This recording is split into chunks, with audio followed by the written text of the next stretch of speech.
In 2002, the game Warcraft III released. This was sold as a CD that you could buy at the store. Installing the game from the CD would also install the world editor.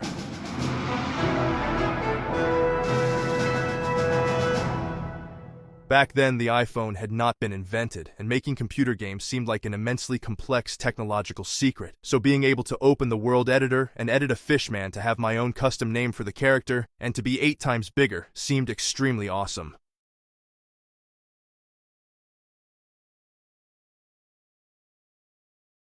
I could just place my guy down, click on test map, and immediately start running him around.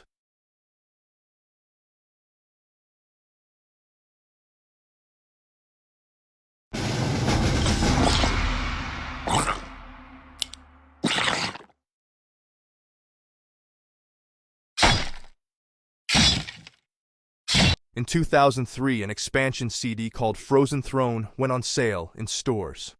The expansion added new campaigns, new units, and replaced the unit editor with the object editor, allowing custom games to replace abilities, world decals, tech tree technologies, and everything else. The game menu offered 3 technologically distinct options. The first was the offline single player. The third on the menu, but second most common in my life at the time, was the local area network, for social gatherings and in-person parties. And lastly, for those who were not faint of heart, there was the BattleNet on the World Wide Web. The BattleNet button on the menu would always check for updates before connecting to the online server. In 2004, in the patch 1.15, a new fun mercenary hero character was added for sale at the tavern called the Goblin Tinker. In patch 1.17, 2 more heroes were added: the Fire Lord and the Goblin Alchemist.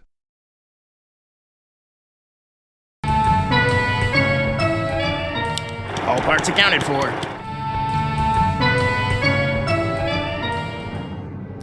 Beware, I live. Ready to brew.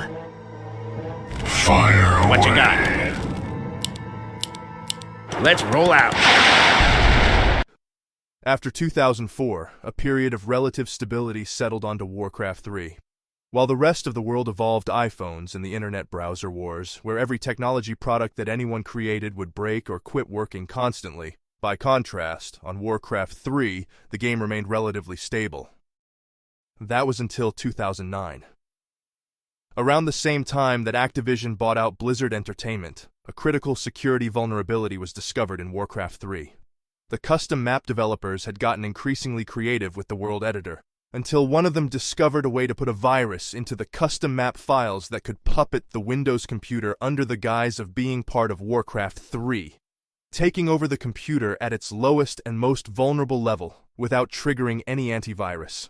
According to legend, there were even versions of the Dota map that had become popular at the time, which if you joined and played them on BattleNet would delete all of the custom map files on your computer, simply to torture you.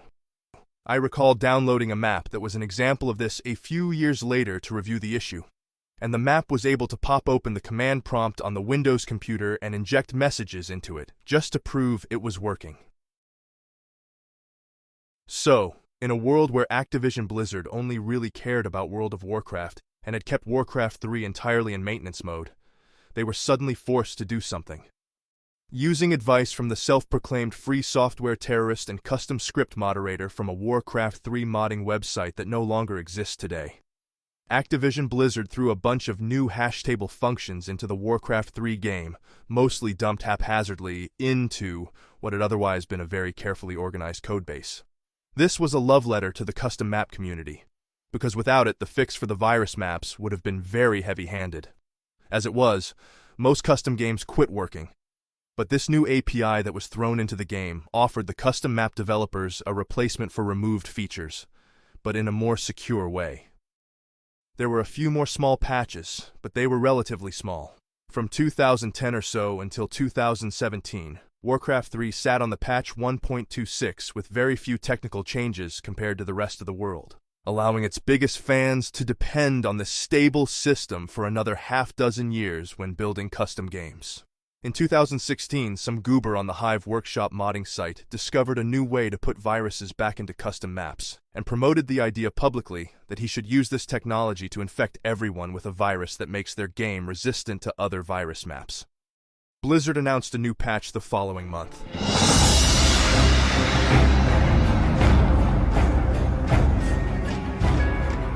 Greetings, Warcraft III player community in China.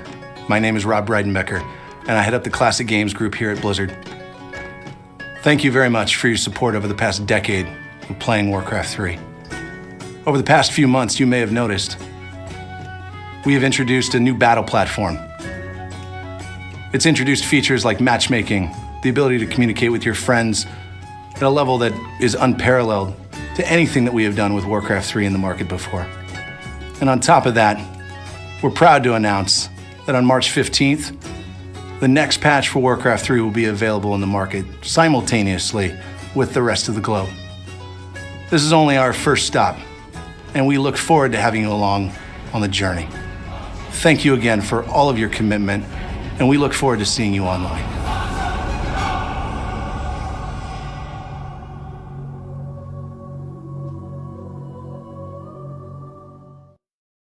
But absolute power corrupts, absolutely. And although the person who reported the new virus bug was correct in identifying the existence of a problem, he probably gave bad advice to Activision, encouraging them to avoid the heavy-handed approach from 2009.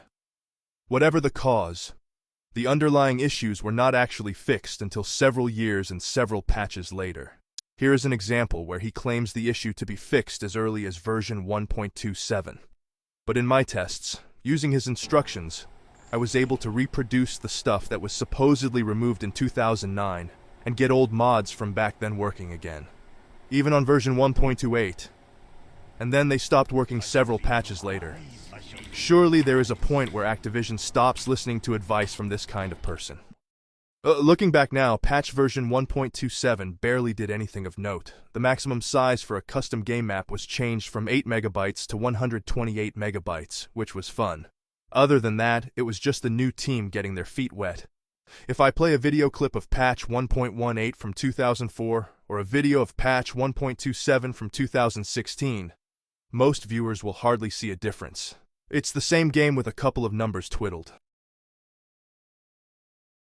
So when we look back at our timeline, we can see that the real work done on the game happened in the first 2 years, and then we have 12 years of absolutely nothing, other than slight numerical changes which were often an excuse to patch extremely critical security vulnerabilities under the hood. But it was at this time, as 2016 wore on into 2017, that things for Warcraft III were about to change dramatically. In the year 2017, there was a new patch. Patch 1.28 during its update process moved all of the game maps from inside the Warcraft 3 install folder to instead be located inside Documents. To accomplish this, a folder in Documents was created that would also be called Warcraft 3. This split up what had once been a self-contained program for Windows XP so that it could run without administrator permission on Windows Vista 7, 8, and 10. But in the process, the updater started to use new updater software from Activision. Since the old Warcraft 3 game update code was now at least 15 years old, the CD key used to verify the game install had been properly purchased also changed its storage location, which broke the modified world editor software that fans had been using for a dozen years to inject new functions into the world editor, such as syntax highlighting and a better scripting language. As 2017 wore on, patch 1.28 version D changed the menu. There was a new button on the main menu. This button would switch between the Reign of Chaos and the Frozen Throne expansion. This menu button meant that the game had fewer moving parts visible to players in its install folder. Now there was only a Warcraft3.exe, instead of also having a FrozenThrone.exe. Then, as the year 2017 came to an end and 2018 began, there was a new patch for Warcraft 3. Patch 1.29. This patch was filled with even more big changes. The update program changed again, and in my experience, most people had to re-download and reinstall the game in order to perform the update. This new patch 1.29 in the year 2018 included new art files that Activision Blizzard added to the game. The new art provided a border around the edges of the screen, so that this 16-year-old game would look perfect at 16 by 9 resolution, instead of always stretching from 4 by 3 resolution.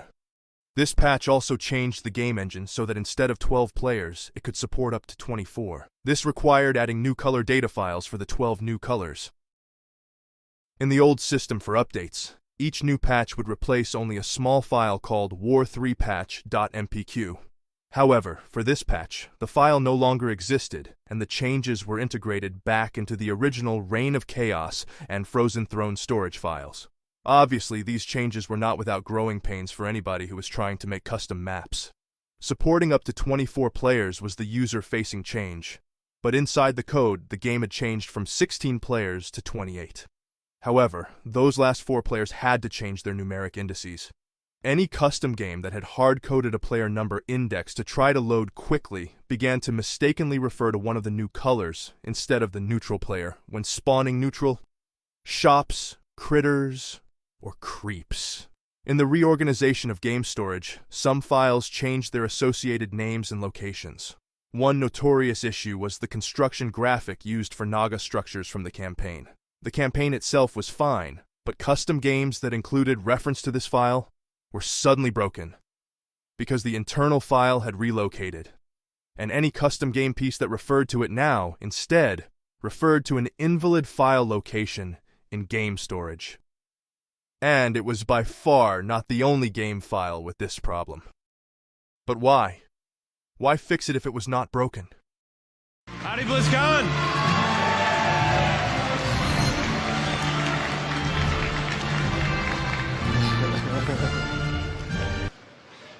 A few years ago, Blizzard started classic games around a simple idea.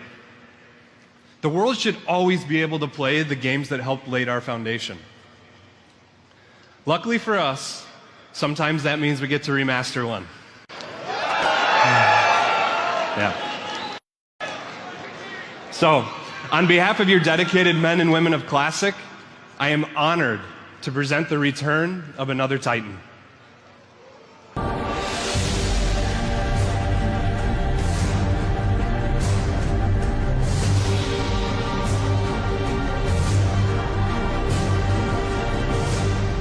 At BlizzCon in 2018, the Reforged was suddenly announced. But this explained the rationale behind these other changes that were taking place. Around this same time, a new patch released that again changed the storage format of every file on Warcraft III.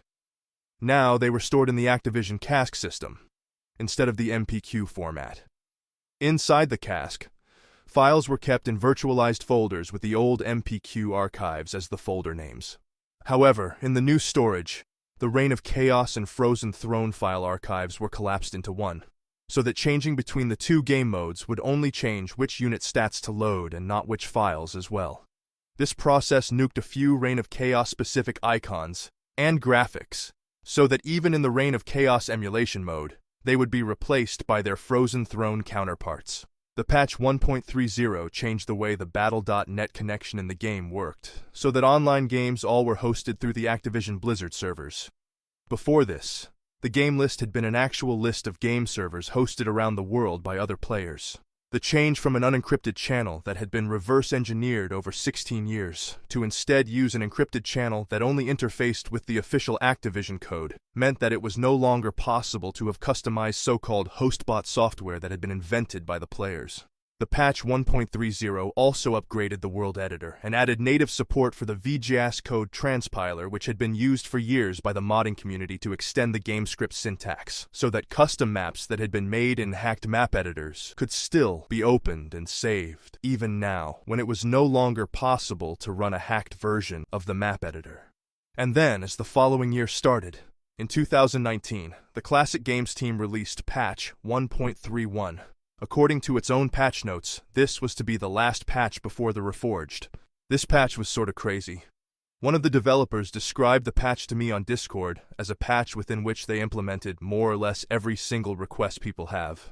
They added functions for changing the map user interface. With a couple of lines of code, I was able to change the Azeroth Grand Prix racing map from years before, so that I could play it without the real-time strategy game interface cluttering the screen. It was rather amazing. Similarly, I did a weekend project where I hacked up the game so that heroes could carry 9 standard game items, and they would display in the inventory as usual, instead of only 6 items.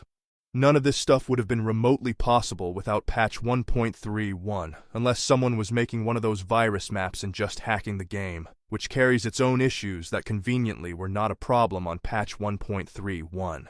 This patch also added support for the game to have a second virtual machine that could be used in maps, to cause the map to use standard Lua script for its scripting language, instead of the old Warcraft III specific game script. Have you ever wondered what would happen if you took Minecraft and you rewrote it inside of Warcraft 3 where the cubes were made out of Sammy cubes? Today, I was called up by Canfight, who was basically doing just exactly that. And he created this physics engine where you can see you can have like a force bridge, and then you can come down off of it, and you can also go around and under the force bridge. And the most interesting and notable thing is that this force bridge is not made with Warcraft 3 elevators.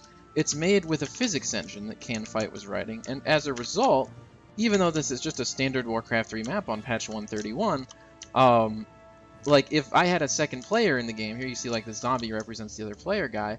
This is a multiplayer map, and the other player could walk under the bridge, while at the same time, I'm walking over the bridge. Of course, the ultimate Warcraft 3 patch to implement all requests and solve all problems was not without issues.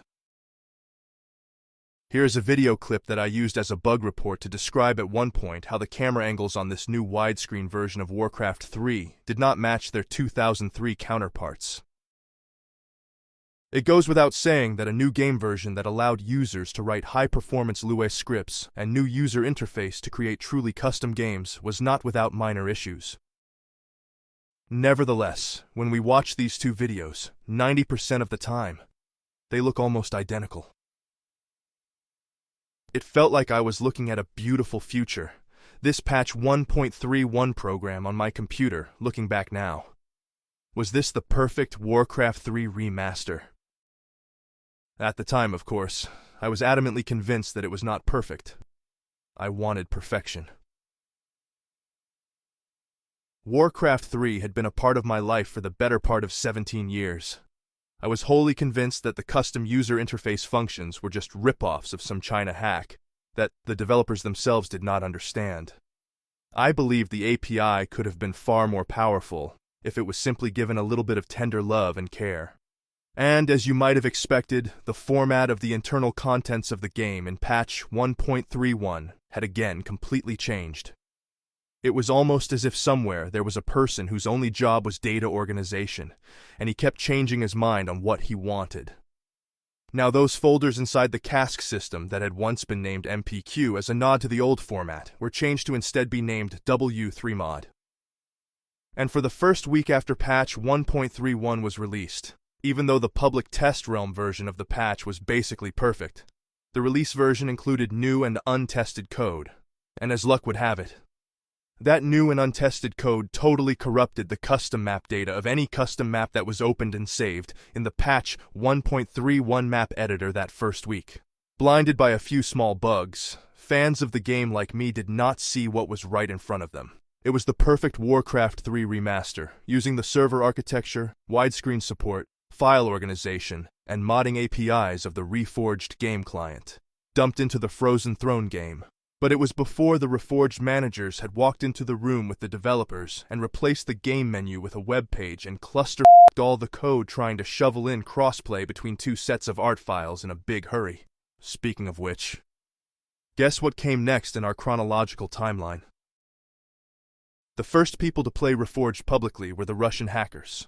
Somebody found a version of the game that leaked onto the Activision content distribution network, which accidentally seemed to include its encryption keys in the same folder as the game. Nobody knew exactly why, but when the game opened up, it would always start with a web page. But there was this convenient play offline button, which exited the web page and actually returned to the Warcraft 3 menu. From the Warcraft 3 menu, it was straightforward to choose any custom map and test playing it on Reforged, which gave an early view into how things had evolved after patch 1.31. Obviously in a beta, it was easy to nitpick. At BlizzCon 2019, the developers of Reforged honestly looked really tired. Stillwell had grown a fairly substantial beard. They said they were going to dial it back a bit and try not to uplift all the missions in the same way as the promotional material with Arthas and the culling of Stratholme. In the public beta, unlike the Russian hack, there no longer appeared to be any mechanism for exiting the web page menu. This had the side effect of also making it impossible to test any custom games. Some people on the forums proclaimed that this was surely only a temporary measure for the beta. Eventually, after a few weeks, the beta added a button to play custom games. Beta testers like me wreaked havoc on the code, trying to test our Warcraft 3 map files and furiously report all sorts of things that were wrong, and there were surely quite a few major issues. The model format had changed, and it had broken the classic model loader in custom maps. The code for selling skins on units had mistakenly also been applied to abilities in a way that prevented the map editor from assigning abilities to units. And, as it turned out, my past assertions that the custom user interface functions were a hack were not entirely unfounded. Maps with patch 1.31 custom interface code from earlier that year in 2019 were easily busted because their interface code was defined relative to the real-time strategy interface, whose components were hastily changed to here and to there as the developers tried to figure out where and how the Reforged UI should be different from the classic UI on the same cross-playing engine. And then came the day the world changed. On January 28, 2020, Reforged was released. But more than anything else, its impact on the people of this story was that on that day it stopped being possible to convince oneself that they were still playing the Frozen Throne. They say if you boil a frog by slowly raising the temperature, it will idly sit in the water until its death. But if you put a frog into an already boiling pot of water, it will try to jump out to save its life. In a similar way, even though the patch 1.31 emulator was buried inside of the code for Reforged, available when the player uses the classic graphics slider, players were suddenly reminded by the web page menu every time that they used the product that it was a different product. And so, unlike patch 1.31, a bunch of people spread the idea online that this patch 1.32 took away their Warcraft 3. And by some metrics, it really was taken away. Technically savvy players could open up Frozen Throne and Reforged at the same time, and play the same map file, and watch as the Frozen Throne program beat the pants off the Reforged program in terms of loading time.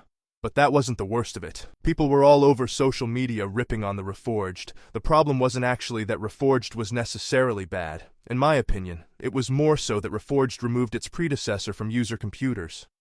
Discover the true victims of Warcraft III Reforged. Actual Warcraft 3 fans. As Blizzard decides to merge the original game's client with the new one, which is missing a ton of features the original War 3 had, like clans, profiles, automated tournaments, and custom campaigns.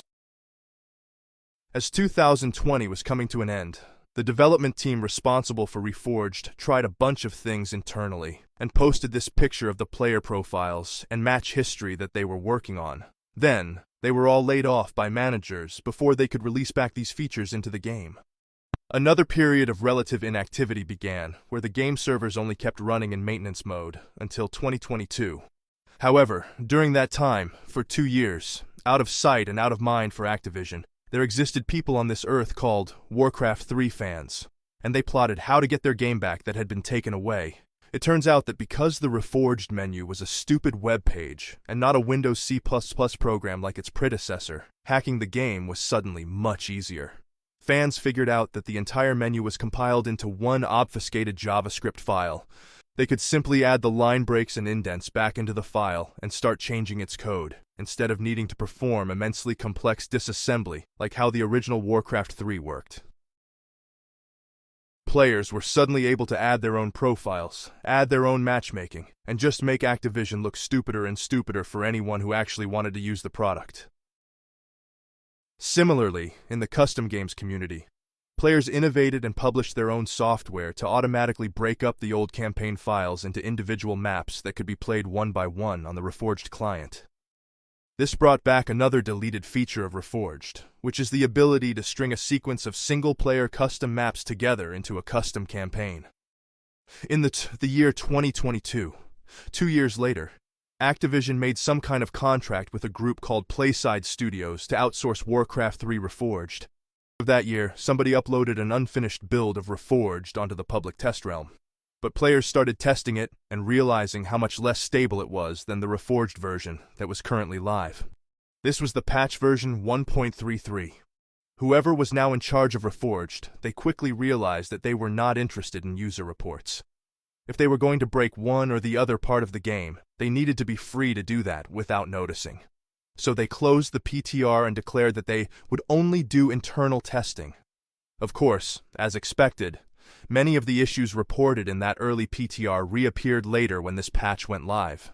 From what it looked like on the outside when the patch 1.33 finally went live, its main purpose was to add a ranked ladder to the game, to check the box and say that the ladder feature had not been removed. But, if you can imagine, the ladder created by the fans of the game was now a full 2 years ahead of this supposedly official ranked ladder, which mostly consisted of publishing the work of the people who had been laid off, rather than making something new. It was not without bugs. Reports started to flood the forums of wins counting as losses. I am assuming that by this point most people who really felt a desire to be competitive were using the hacked custom matchmaking system. Meanwhile, on the custom games, the Reforged map editor started having problems and spewing out a bunch of error messages whenever someone would use it. You see, although the guy who wanted to check off the box and say he created a ladder probably only cared about the ladder, it was nevertheless the case that, because of bad file versioning practices at Activision, his August 19, 2022 patch that he released changed a huge number of other things. Ever since then, the character viewer in the world editor is extremely stretched, and there is no setting to fix it. That bug has been there to this day, now for 2 years. That patch 1.33 in August of 2022 also changed the internal format and structure of all 3D files in the Reforged game. So we see errors about PKB files and baking that spew out from the game's own assets, without any custom assets, because someone at Activision broke something. Separate from the PKB files, this patch also broke the game's model parser so that certain models with animated surfaces like water would load error memory as the surface texture asset instead.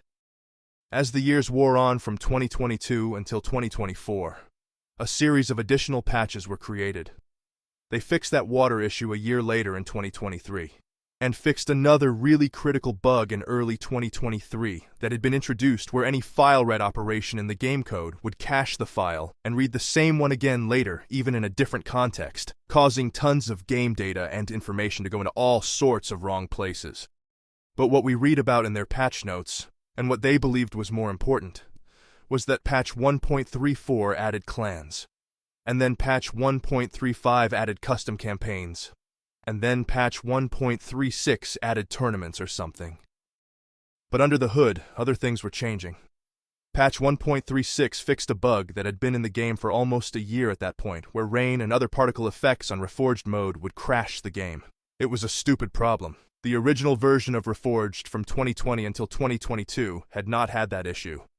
Possibly related to that problem, the patch 1.33 that had been released in 2022 also had accidentally included a ton of interesting and creative changes to the campaign that someone in 2020 had been working on at the office before they were laid off. These sweeping changes to the campaign missions and their difficulty were not in the patch notes, since they were released on accident by Activision's bad file management practices while trying to add ranked play. More than a year later, probably as part of fixing the rain weather art, all of the campaign changes were reset back to how they had been before 2022. For anyone who actually played the campaign, this forced them to realize that now a better version of the campaign could exist and does exist, but they do not have it and cannot get it and are not allowed to play it anymore. It's kind of funny how life ends up. I actually believe AI is a really good tool. Bobby Kotick and his henchmen hired me to work in this otherwise empty room on Warcraft III because he was confident in my ability to focus on Warcraft III as an esport rather than a creative platform for custom games. Because of my love for AI, and because Warcraft III had already been replaced by a stupid web page, I partnered with the Microsoft ChatGPT division, and I asked ChatGPT a bunch of questions about how to upgrade the JavaScript file that compiles into Warcraft III so that I could make the menu portion of the web page on the right-hand side instead of the left.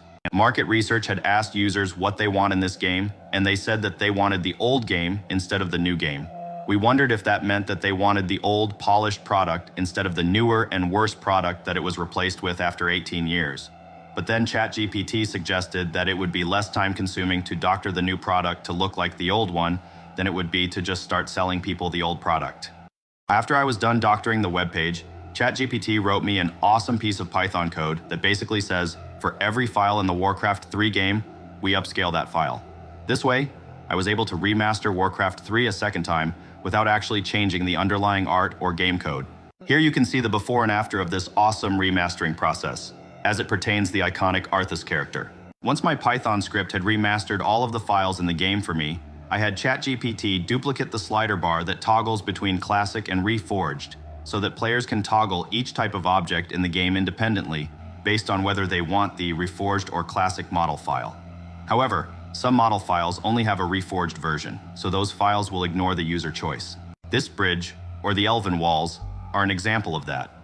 My hope is that because the Reforged campaign includes a bunch of carefully made changes, that if I swap all the model files in that campaign to the old Classic ones with the AI upscaled textures, that it will all just blend together and look and feel okay. You might have seen Arthas Moon walking onto the camera just now. Please ignore that.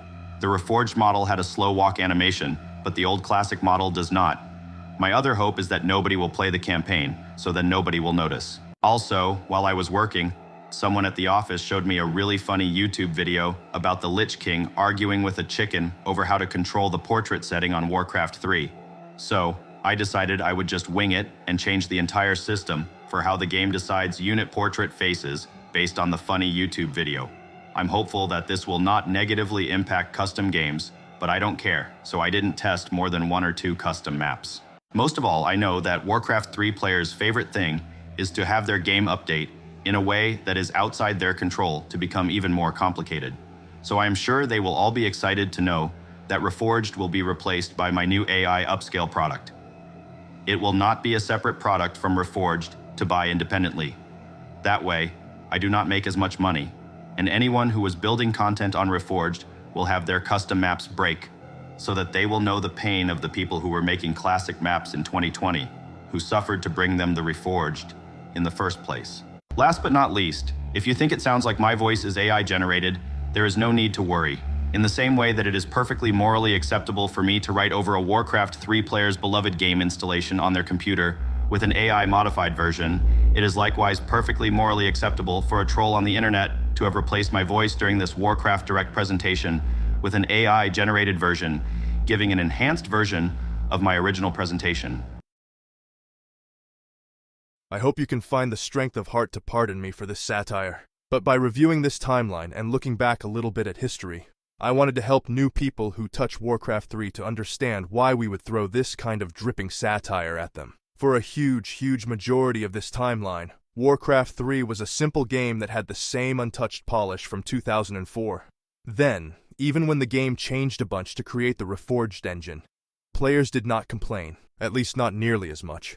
As long as there was a downloadable, simple Windows executable using the new engine, which launched directly into the old high-performance 3D menu, people still appeared happy. But somehow, once the game was locked behind Call of Duty ads, a pointless launcher followed by a laggy web page menu, and then an asset cross-play system that broke the code, a lot of people complained. As recently as the year 2020, even when Windows 10 already existed, it was still possible to have Warcraft 3 as a simple Windows executable that could launch in about 3 seconds, or be pinned to the user taskbar, and the program launch was simple, and it just worked. Many different people want many different things from Reforged. I'm sure if you removed the web page menu, some people would complain that they can't hack the game anymore. But I hope this video can set the stage. If someone sees old players of Warcraft 3 complaining online, on forums, on social media, or anywhere else, that they do not appreciate Reforged changing to be a picture of the old game, as if they themselves were being patronized or trolled. I believe those frustrated users, the angry people who say that they still want their game back, even now, are real people. And I hope that this portal into history can help anyone interested to understand why. May the Reforged be with you.